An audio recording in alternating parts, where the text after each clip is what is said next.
NASA says its Voyager 1 probe, the most distant human-made object in the universe, is sending usable information to Earth again after months of spouting gibberish. The spaceship left the solar system in 2012 and is currently more than 15 billion miles from Earth. Right now, more than 15 billion miles from Earth, a spacecraft built in the 1970s is still sending signals home from a place no human machine had reached before. Voyager 1 was designed for a short tour of Jupiter and Saturn. Yet nearly half a century later, it is still collecting data and forcing scientists to rethink what lies beyond the sun's protective reach. The spherical ball that is the sun, Right. the oblate spheroid that is the sun, we speak of an edge, but that's an edge made of gas. Right. Okay? How do you even have that? That's my point. It's like Earth's atmosphere. The spacecraft survives on little power. Even so, it remains humanity's only active observer in interstellar space. What it has found there is not the calm emptiness scientists expected. The region between stars appears turbulent, structured, and far more active than earlier models suggested. Meanwhile, Voyager 1 is approaching the limit of its power supply. Currently, the furthest man-made objects from Earth are the Voyager space probes, launched in 1977. Voyager 2 is currently 17 billion kilometers from Earth. That's like going to Pluto and back, and then back to Pluto again, roughly. And we can still contact it. How? Let's find out. A 5-year mission that refused to end. Voyager 1 launched on September 5, 1977, from Kennedy Space Center. Its assignment was simple: fly past Jupiter, continue to Saturn, collect images and measurements, and then disappear into the distance. NASA expected the mission to last about 5 years. Instead, Voyager 1 kept going. It reached Jupiter in March 1979 and returned close-up images that changed how scientists understood the planet and its moons. In November 1980, it passed Saturn, sending back detailed observations of its rings and atmosphere. This carefully planned use of planetary gravity allowed Voyager to travel farther without carrying the enormous amount of fuel that such a journey would normally require. By the end of the 1980s, Voyager 1 had traveled farther than any human-made object in history. Then in 2012, Voyager 1 crossed the heliopause, the outer boundary of the heliosphere. The heliosphere is the bubble created by the solar wind, a stream of charged particles released by the sun. It surrounds the planets and helps reduce some of the radiation arriving from the galaxy.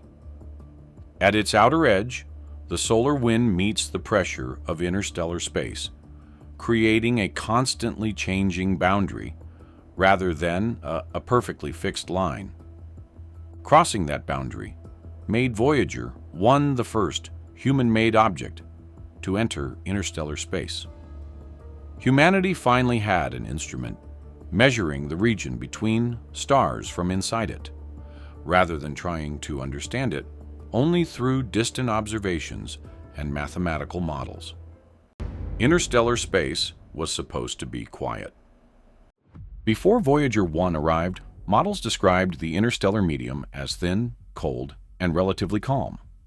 Scientists knew it contained particles and magnetic fields, but they generally expected the environment to be smooth and uneventful.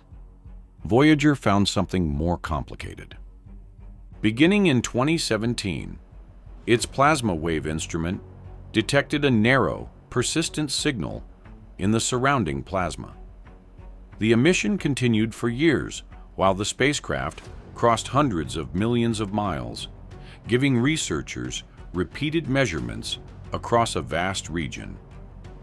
Researchers found that the signal could help track changes in plasma density. It contains variations, structures, and turbulence across many scales. revealing that conditions can shift even across distances that once appeared uniform. Until then, scientists had studied this environment indirectly from within the solar system. Voyager revealed that charged particles move through changing magnetic fields, and that density differs from one region to another. This also affects how scientists understand the heliosphere. The heliopause helps limit high-energy cosmic radiation entering the inner solar system. Voyager's findings do not mean that Earth is facing an immediate threat. However, they show that our protective bubble sits within a more active and unpredictable galactic environment than earlier models assumed. The failure that nearly ended everything. In late 2023, Voyager 1 stopped returning usable scientific data. It continued transmitting a radio signal, which showed that the spacecraft was still operating, but the information reaching Earth was scrambled. Engineers could tell that Voyager was trying to communicate, yet they could no longer understand what it was sending. For 5 months, engineers at NASA's Jet Propulsion Laboratory investigated. They eventually traced the problem to a damaged memory chip inside the flight data system. The damaged area contained software needed to organize scientific and engineering information before transmission. Replacing the chip was impossible. Voyager 1 was about 15 billion miles away, beyond the reach of any repair mission.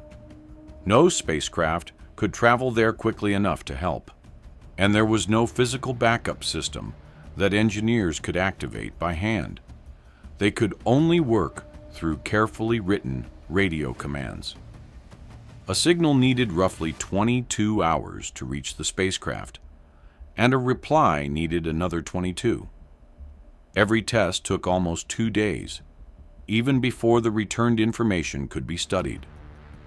The damaged section of software could not be restored where it had been stored, so engineers divided the code into smaller pieces and placed them in other available areas of memory. They then rewrote the necessary links, so those separated sections could function together. By mid-2024, Voyager 1 was returning readable scientific data again. A boundary more violent than predicted. Voyager 1's measurements near the heliopause challenged another assumption. Scientists expected a gradual transition, with the solar wind slowly weakening as interstellar particles became more noticeable. Instead, the boundary appeared sharper and more energetic. Voyager recorded highly energized particles near the heliopause. Plasma temperatures were estimated at tens of thousands of degrees Celsius. That does not mean the spacecraft passed through ordinary flames. The plasma is extremely thin and cannot transfer heat like hot air on Earth. The magnetic environment was also surprising. Scientists expected the Sun's magnetic field inside the heliosphere and the galactic magnetic field outside it to behave like clearly separate systems. Voyager's data suggested a closer relationship. Magnetic fields from both regions appeared to interact near the boundary, possibly through magnetic reconnection, a process in which field lines rearrange and release energy. The heliopause is therefore not simply a wall. It is an active zone where particles and energy can be exchanged, connecting the solar system to the galaxy around it. The power is disappearing. Voyager 1's greatest problem is now electricity. It is powered by radioisotope thermoelectric generators, which convert heat from decaying plutonium-238 into electrical energy. At launch, they produced about 470 watts. Their output is now much lower and falls by several watts every year. To keep the mission alive, engineers have shut down heaters, backup systems, and scientific instruments. Each shutdown is permanent and removes another way to examine interstellar space. Yet running too many systems could drain the remaining power and end the mission sooner. Engineers continue looking for small energy savings and safer ways to redistribute electricity. Some changes are tested on Voyager 2 before being considered for Voyager 1. The work is risky because the hardware is nearly 50 years old, and no one can intervene if an adjustment causes a failure. 1 light day from home. On November 18, 2026, Voyager 1 is expected to reach a distance of 1 light day from Earth. A signal traveling at the speed of light will then need 24 hours to reach it. A command sent on Monday would arrive Tuesday. Its response would not return until Wednesday. One exchange would take 2 full days. No human-made object has ever reached that distance. Voyager 1 will cross the mark while traveling at roughly 38,000 miles per hour. The delay will keep increasing while its power keeps shrinking. Sometime in the 2030s, the spacecraft will probably lose the ability to operate scientific instruments or communicate with Earth. Its last signal will begin the long trip home, arrive at a tracking station, and then there will be silence.